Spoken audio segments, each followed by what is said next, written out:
Hello, Vincent Carroll speaking. This tutorial is on heart and kidney not harmonized. Heart and kidney not harmonized can sometimes be referred to as a combination of heart yin deficiency and kidney yin deficiency. But it's quite an extraordinary condition because it is very, very extreme, even though it is a condition of deficiency. And sometimes that can mislead people because very often the manifestations of it are so extreme that you would presume that in fact it is a condition of excess, but it is not. Let's examine it. First of all, there is a kidney yin deficiency, and that is extreme yin deficiency. And as I've mentioned in previous tutorials, yin corresponds to qualities like serenity and calmness and peacefulness and intuitiveness and all the nice sort of things like that. A general belief that life is good and all is well. Now, if you subtract that from somebody's life, what are you left with? Well, the direct opposite of that. Combine that with heart yin deficiency, and the heart as an organ is associated with spontaneity. So therefore you have the spontaneous manifestation of the direct opposite of serenity. So that can happen in a very spontaneous way, in a very sudden way, in a very unpredictable and explosive way. But the significant thing I find about heart and kidney not harmonized is there is no maliciousness intended. The person themselves is a victim of themselves, and even though the kidney might demonstrate outbursts of what appear to be anger, it's more outbursts of inappropriate verbalization rather than directed malice at any particular individual, because this is not a full condition. This is not a condition of that manifests in a full sense of yang rising. It's the direct opposite.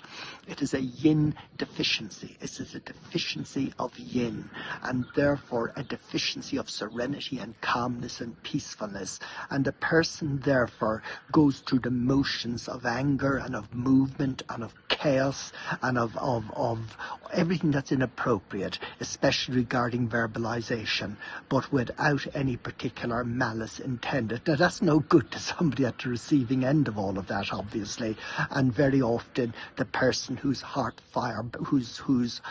and kidney not harmonized, that is to say, heart yin deficiency plus kidney yin deficiency, is often very isolated. They're often left alone because nobody wants involvement with somebody that is that chaotic and that dangerous and uses words in such, I suppose, inappropriate, in an inappropriate and inconsiderate sort of way. But again, as I stressed, there's no malice intended, hard and all, as that may seem to appear when you're at the receiving end of heart and kidney not harmonized.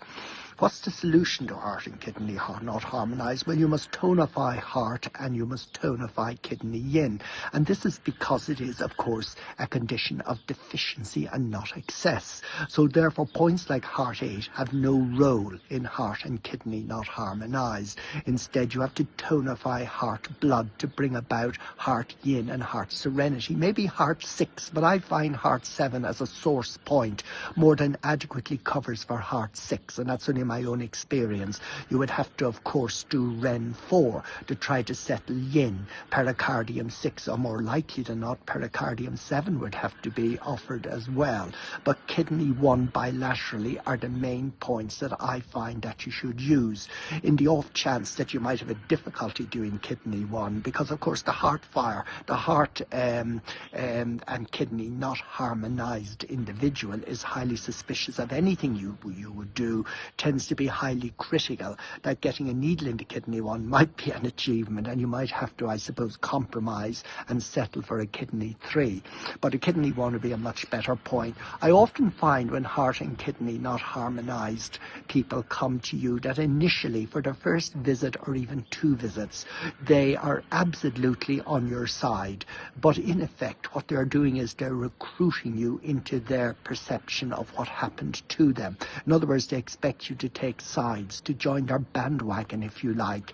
And you have to be very careful to listen very carefully, to nod, but not necessarily in agreement, but to let them know you're listening and you're in a very considerate way, you're taking on board every word they're saying without falling into the trap of being one of their supporters, because that's exactly what they want. And you generally only have about 2 sessions to be able to bring about some element of change, because inevitably they default, because they too will view you as part of the enemy or part of the opposition after a couple of sessions, because it is in their nature to fall out with absolutely everybody. That's the nature of heart and kidney not harmonized.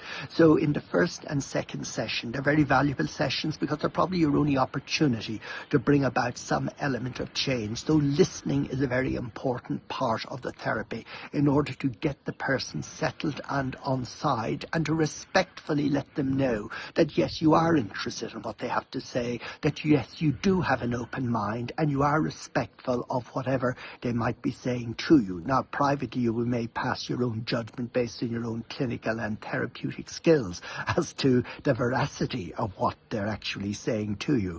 But still, you have to listen carefully in order to get the person's attention and get them on board for perhaps another session so that you can bring about greater change. So therefore, it's kidney 1 bilaterally, Ren 4, heart 6 or heart 7 tends to be the points that I use with heart and kidney not harmonized, as I struggle to keep the person on side for a few more visits so that I can bring about proper and correct change so that they can integrate back into normal society. Thank you.